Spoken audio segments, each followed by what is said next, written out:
Mishima himself had samurai ancestry, and he was extremely proud of it. You can easily find two contradictional characteristics of Japanese cultures or Japanese characters. One is elegance, one is brutality. But these two characteristics are very tightly combined sometimes, and our brutality, I think, comes from our emotion. It is never mechanized or systematized like Nazi's brutality. And I think the brutality might come from our feminine aspect, and elegance comes from our nervous side. Sometimes we are too sensitive about refinement or elegance or sense of beauty of such aesthetic side. And sometimes we are tired of it. And we need sometimes a sudden explosion to make us free from it. And for instance, after the war, our brutal side was completely hidden. But I believe it is just hidden, I think. And I don't like the Japanese culture is represented only by the flower arrangement or such a sort of peace-loving culture. We still have, I think we still have a very strong warrior's mind in our...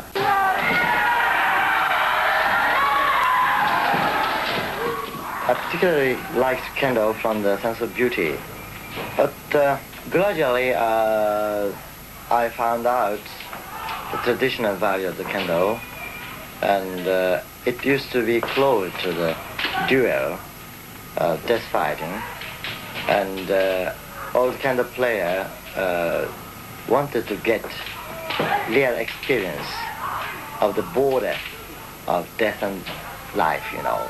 And in the samurai tradition, the sense of beauty was always connected with death.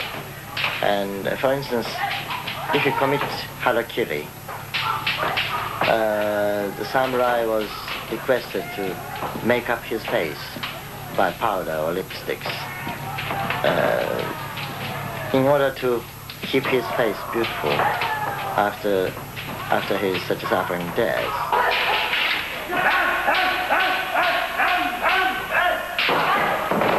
I think economical prosperity gives some bored feeling already, and it gave a big, huge spiritual vacuum and unbearable boredom, particularly among intellectuals. But I think not only intellectuals, but also among younger generations and half of populace, I think. And at the present situation, we are never satisfied, we are never contented. And we cannot believe such an economic prosperity, what it means. And we had the, long tradition of samurai. They lived for the honor and spirit, and they despised and looked down any money.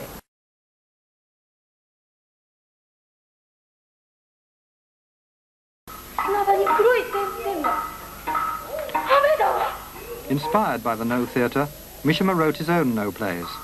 This is one of them. But he transferred the action from the 12th century to a modern setting.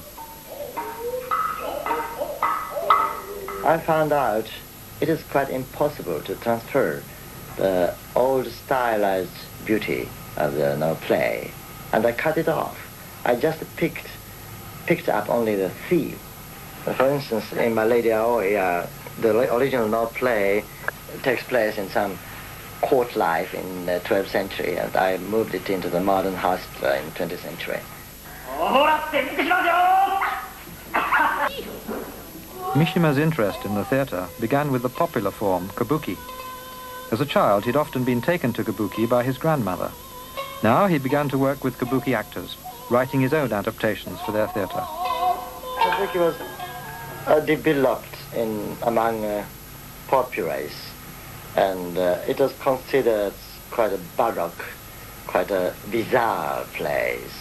And samurai was not permitted to go to kabuki theater because it was considered quite a vulgar place.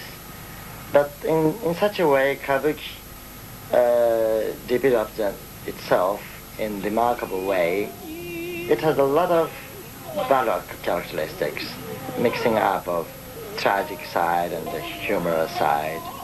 At the beginning, Kabuki was acted by women. It's called a famous woman dancer called Izumo Okuni.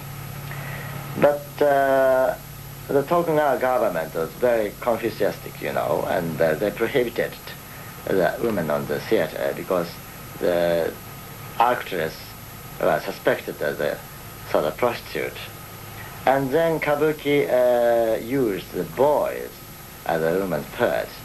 But boys are also used as for the male prostitution.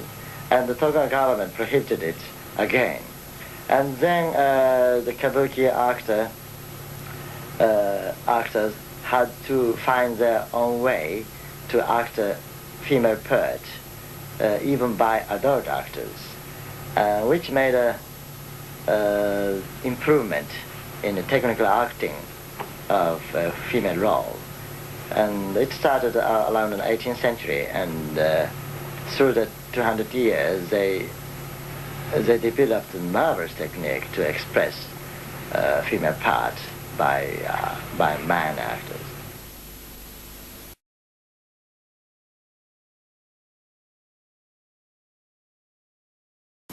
I particularly picked up the student from the university where the conflict or trouble happened.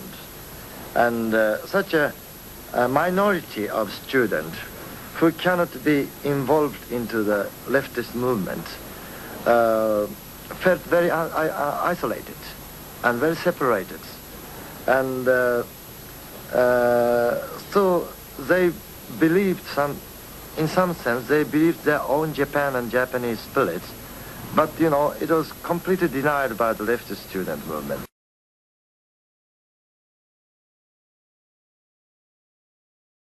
Spiritually, I wanted to revive some samurai spirit through it, because I don't want to revive harakiri itself, but through the vision of such a very strong vision of harakiri, I wanted to inspire and stimulate younger people.